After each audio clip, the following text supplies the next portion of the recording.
Station wagons used to be the American family hauler of choice, but as of lately, people seem to want to buy anything but a station wagon. Land Cruisers, 4Runners, Honda Pilots, even minivans, anything but a station wagon. Why is this? Well, recently it occurred to me that maybe station wagons just aren't all that cool. You see, back in the day they used to have wood paneling, minimal horsepower, and just be completely lackluster to drive. SUVs are cool. You can take them off-road and still have all the same practicality as a station wagon. But maybe Ferrari is onto something here, because this is one cool station wagon. Imagine if you took everything that you absolutely loved about a Ferrari, sleek design, fast, high speeds, a powerful V12 engine, and combined them with all the best aspects of a station wagon. A beautiful hatchback, seats that fold down, you can fit a bike inside or several passengers and go on a long family road trip. It has everything you might love. So, did Ferrari finally create a cool station wagon? Let's find out. So just by looking at this Ferrari FF, you can tell it's something special. I mean, the car is just simply stunning. It has a beautiful shooting brake rear hatch design coupled with Ferrari's incredible long hood, low profile wheels, and it's just simply a beautiful car. But how crazy is this performance-wise? Well, it has a 651 horsepower V12 engine, a super raspy and intimidating exhaust note, and a top speed of over 200 miles per hour. But the question remains, what kind of crazy person would buy a car like this? A Ferrari, a high-speed track star that can also haul everything you might want to take on a long road trip. Well, I'm here to introduce you to the owner, Matt Cooke. He operates a mortgage company that serves Colorado, Idaho, and California, and he's going to tell us a little bit about his business and also what inspired him to buy such a crazy Ferrari. So this is Matt. Tell us a little bit about the mortgage business, and then tell us about this car. What inspired you to get the car, where you found it? Well, the mortgage business is what it is, but yeah, I'm happy to help you if you need a mortgage, but in general, the car is what we're here for, so that's the star. But, you know, I had a 964 Targa, which I loved, but it ultimately felt like an antique driving it. And I was like, I'm getting beat up all the time. You know, it's 95 degrees here in the summer, so I needed some air conditioning, and I wanted to put my road bike in the back. And, you know, this met all of those. And it depreciated quite a bit, so I just had the itch for it. I kept seeing them online, and I was like, I gotta have one of those. And once I started, I couldn't stop myself, so I had to do it. And yeah, pretty darn happy. So tell us, Matt, a little bit about the story about how you found this particular one, kind of what the availability of these on the market are, and what that process was like. Yeah, great question. I didn't know what to do. I was looking Auto Trader, Auto Tempest, all of the online websites, Ferrari Chat, and eventually I just said, the heck with it. I put a notice on the Facebook forum for this car, and a couple people wrote back to me, and one guy finally said, my car was for sale on Bring a Trailer. It didn't sell a year ago. So he's like, you know, it's documented online, there's photos of it, I will sell it to you for this much. And I basically said, you know, let's make it happen. I even flew to California to meet the guy to make sure that the car was real. This is, you know, out of my pocket expensive, but I was happy to do it. He let me drive it, so I said, let's make a deal. That's awesome. That's awesome. And I have some more questions about the overall ownership of the Ferrari. And I know you're the kind of guy, you're always riding your bike, doing lawn work, taking care of the dog. Yeah. You don't want the typical Ferrari experience of going to the dealership and, hey, you need to change this belt, it's $40,000. Yep. So tell us a little bit about any thought that went into the purchase of this vehicle regarding the maintenance. Is it a typical Ferrari to maintain? Has anything happened so far? So far, no. I haven't driven it as much as I would like to. I work at home, so I'm sort of stuck here. I have, you know, my trips are limited to, I'll go to a closing, or if I want to do like a beer run, I'll make it I'll drive to Fort Collins and back, which is really far away. So make it a long trip. But, you know, maintenance, nothing so far, knock on wood. but I think there are potential gremlins there. One of them is the PTU. There's also something called the DCT, and those are very expensive potential problems. There's a guy in California that has solved it, and you have to pay him, obviously, but to me, I'm like, that's life. So if that happens, that sucks, but I'll bite the bullet. Yep, don't do the crime if you can't do the time, and if you want to drive a Ferrari, there's going to be some expenses that come up. Now, as far as the fun stuff goes, you've owned this car for about a month or a little bit more maybe. Yeah. How has your experience of the car so far been in terms of driving it around? Has it exceeded your expectations, or is it what you expected? It's succeeded in every aspect. I'm completely in love with it. I say the word perfect, and so far it is perfect. Yeah. I can't fault it in any way. So I'm absolutely in love with it. I think it's gorgeous. I'm happy with the color. The interior is what I wanted, which is the tan. It's got Daytona seats. It's stunning. So I'm very, very happy. Awesome. Well, thank you so much, Matt, for letting me review the car, and I'll put all of his contact information in the description below. We look forward to taking it out on a drive soon, but yet I'd like to thank Matt so much for letting me review his beautiful Ferrari FF. Next up, I wanted to touch on the styling of the Ferrari FF, and back here we can see it is simply beautiful, but also very unique. You see, with Ferraris, we're used to seeing these low roofline, sleek-looking roadsters and coupes, but here we have a Ferrari that is also a hatchback, so it is definitely a unique design, but it is extremely well executed on this one. And what's interesting about it is it's actually a shooting brake, not a station wagon. I know I've been calling it a station wagon, kind of been joking about that, but I'm sure as people will correct me down in the comments below, it's a shooting brake, which means it's a coupe hatchback. And I just think that this is a very interesting concept to pull off, and Ferrari has executed it extremely well. One of the things that helped it achieve this beautiful design is the fact that it was designed by Pininfarina, the famous Italian design house. Although there were some facelifted models that came after this, like the GTC4 Lusso, this was particularly special because it was designed by Pininfarina, and that is another factor that helps it achieve this beautiful design. We can continue to tell that this is not your grandmother's station wagon simply by looking at the side of this Ferrari FF. I mean, it has absolutely massive brake rotors and calipers, beautiful sweeping lines on the exterior, air inlet vents. It is just a simply stunning vehicle to look at, and of course, the legendary Pininfarina logo there on the side. This thing is a performance beast in a straight line and on the track. For those of you more longtime viewers of the channel, you'll know that seeing a V12 on my channel is unheard of. I just rarely come across vehicles with engines this size, but taking a look under the hood of the Ferrari FF, you will simply be taken away by the sheer size and beauty of this powertrain. This is the 6.3 liter V12 that powers the Ferrari FF and is capable of taking it up to 208 miles an hour. Just seeing the high quality level of components that not only help the performance but also just enhance the beauty of the engine for the enjoyment of the owner is simply a sight to behold. It is absolutely beautiful, and we can see the practicality of the long hood design that Ferrari has used. As you see, the engine is placed way back in the engine bay behind the axle to give it a front mid-engine configuration. This helps tremendously with balance and handling in corners and makes the Ferrari a hoot to drive.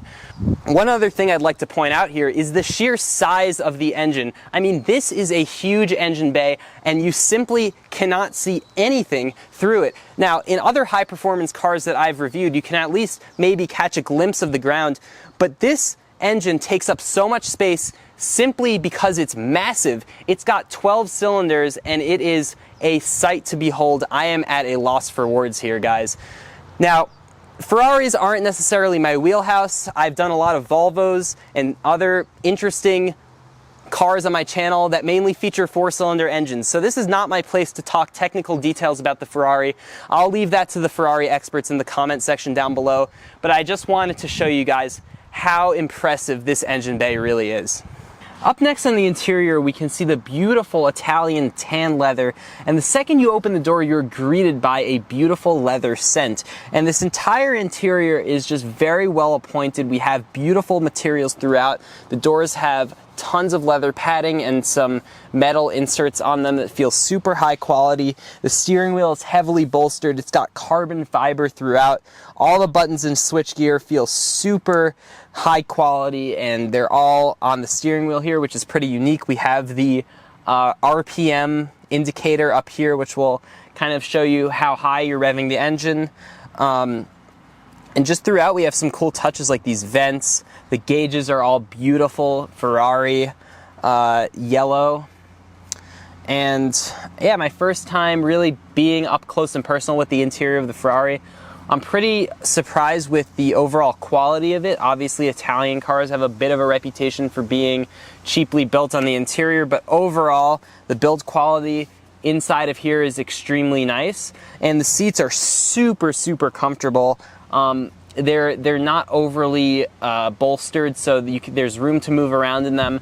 They're very well padded, but not squishy, so they give you plenty of support, and you can tell that a lot of thought went into the fact that this is a more like a roadster, and you can tell that a lot of thought went into the fact that this is more of a cruising, grand touring type car, not a hardcore racetrack Ferrari like some of the other models. But yeah, some interesting features throughout the interior. This car does have the axle lift system, so for steeper driveways or rough road, you have the switch down here that can raise and lower the front suspension. And then some of the other stuff, obviously I've mentioned the build quality, but one area you see a little bit of a lack of build quality would be this center infotainment system. So it kind of looks like something that came out of a Chrysler product from this time period. And the dials and switchgear are pretty cheap plastic. It kind of moves around if you touch on it. So that's a little bit of a shortcoming with the car, but I guess that's just par for the course when we talk about Ferraris. But honestly, this is much better than I thought it would be. Another really cool feature of this car is the panoramic skylight thing that's up here. It's really cool. It does not open, but the entire roof is glass. And if you're a rear passenger in the car, it really opens up the space in there. You can look straight through the roof at the sky, see what's going on up there. It's just a really cool feature, and it just adds to the premium feeling of this interior. So up next, I wanted to take a look at the back seat space on this Ferrari FF. Now obviously, we are under the impression that this is Ferrari's family car, a car that you can go on ski trips with the family, adventures, long road trips. After all, this is the Ferrari hatchback station wagon type thing, so how are the back seats? Well, let's check them out. So you just lift up on this little lever here, slide the seat, and it whirs forward, and it will automatically stop. And then we're gonna get back here. I'm 5'10", pretty normal sized person. And then you sit back, wow. It's kind of like a bucket seat. You really fall back into there, and then the seat will go back to where it was. It was in my driving position before. There's actually a ton of room back here. Wow, I'm super surprised by that. Yeah, you've got at least 8 inches of legroom and tons of headroom. And then I can see through the panoramic roof, which is just awesome. I have this middle seat folded down, but obviously there is a little storage compartment in there, some armrests on the side here. This is actually way, way more spacious than I thought it would be. I'm pretty impressed with this. So it definitely is a car that you can take the family in and use on road trips and stuff like that. So with that being said, I will slide this forward and get back out here. And I think it's cool that it does this. In a lot of cars, they're not really made for you to go into the back seat, so you kind of have to manually power them forward. But this car, you can tell, is definitely engineered for the back seat to be used. And getting out, we're on a steep incline, so not the easiest, but on a flat surface, that wouldn't be so hard. So definitely a super practical supercar, basically. That's awesome. All right, and last but not least, the biggest question with this car being the Ferrari station wagon is how much cargo space does it have? Can you really fit a ton of stuff on the interior of this? We've already seen the rear legroom, and that was way beyond my expectations as to how much room it actually had in the back seat.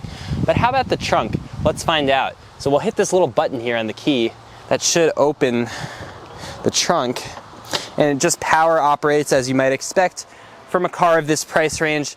And once we're back here, we find out that the trunk capacity is quite enormous. Now, of course, this being an Italian car, something has to be broken at all times. So, of course, this seat won't fold down. It feels like the latch doesn't do anything. It's not connected to anything. But the seats that we do have folded down show how much room the car has. And you could definitely fit a bike, skis on the interior of this car. It does have quite a bit of room.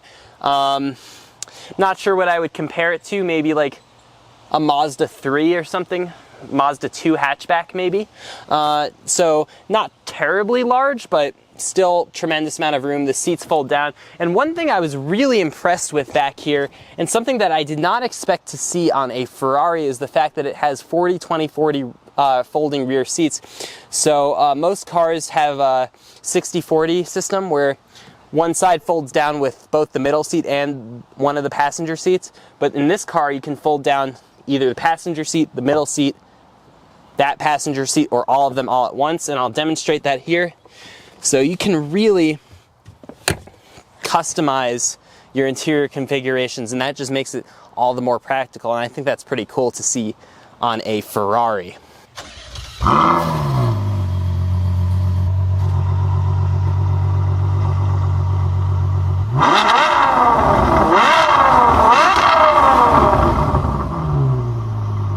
Okay, so we are here driving the Ferrari FF.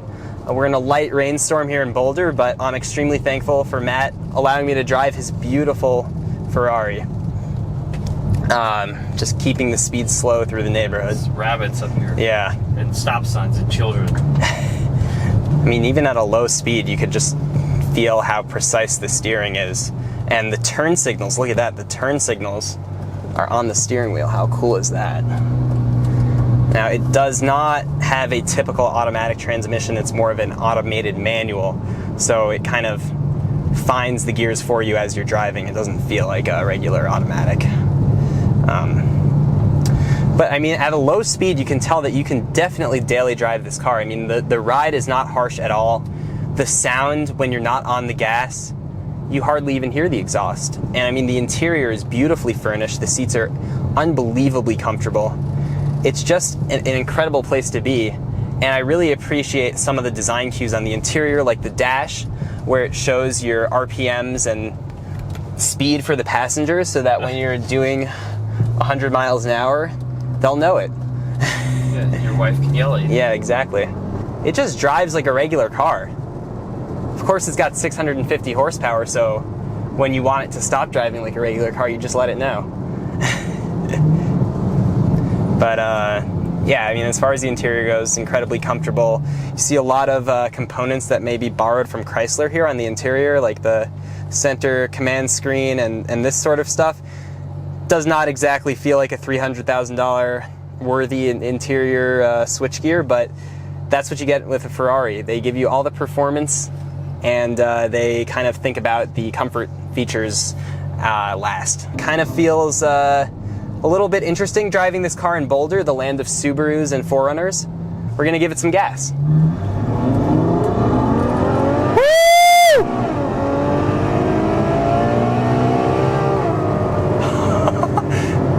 Oh man, that is phenomenal. Instant smile on the face. And the cool thing about this car is it's blisteringly fast, but it doesn't feel like it because it's just so well engineered. It drives so smooth. So when you hit the gas, you're already up to a super high speed, but you don't even know it. You're already up there. It feels like you're in a jet engine or a jet airplane taking off. It's just so smooth, puts you back in the seat, and it's super fun to drive. Get around this Equinox here. And I mean, so we tested the Ferrari in a straight line, but really the corners are where it shines. So we're gonna head up this canyon road here. Not gonna push it to the limits because Matt is over here sweating bullets, but I'm gonna definitely see what this thing can do around the corners.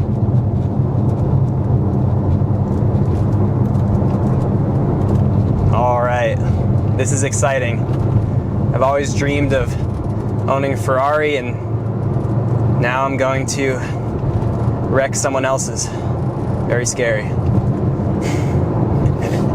Please don't. Today's my birthday. Oh, right. I forgot about that. Happy birthday. Yeah. Oh, so good. So well balanced. The roads are a little wet. I'm not pushing it too much. But you can just tell, even at a low speed, you can just tell how well engineered the chassis is. The brakes, all you have to do is tap on the brakes for them to make a huge impact on the stopping power of the car. Simply unbelievable. And the transmission is so in tune with whatever you do. You touch the brakes, it immediately downshifts. You hit the gas, it immediately downshifts. It's just so well tuned. And 1 minute into the canyon, I'm already stuck behind a Subaru. So we're definitely in Boulder. Is this the first time it's been in the rain? It's been in the rain. It's Colorado. It's been in the rain. I mean, I'll tell you one great thing about this is you drive this on the highway in the left lane. Yeah. Cars just get out of your way. Oh yeah. You don't even have to. They see that dancing horse in their rearview mirror, and they just, the seas part. I mean, literally, I've never seen anything like it. I'm flying in the left lane, and cars they literally move.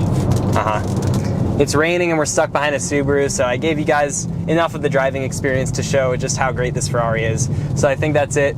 Thank you for tuning into this extremely special edition of my channel. And of course, we thank Matt tremendously. Go check out his mortgage company if you're looking for a home in California, Idaho, or Colorado. Shoot him a message and he'll take very good care of you. But as far as the Ferrari goes, that's all I have to show you guys. Thank you so much for watching.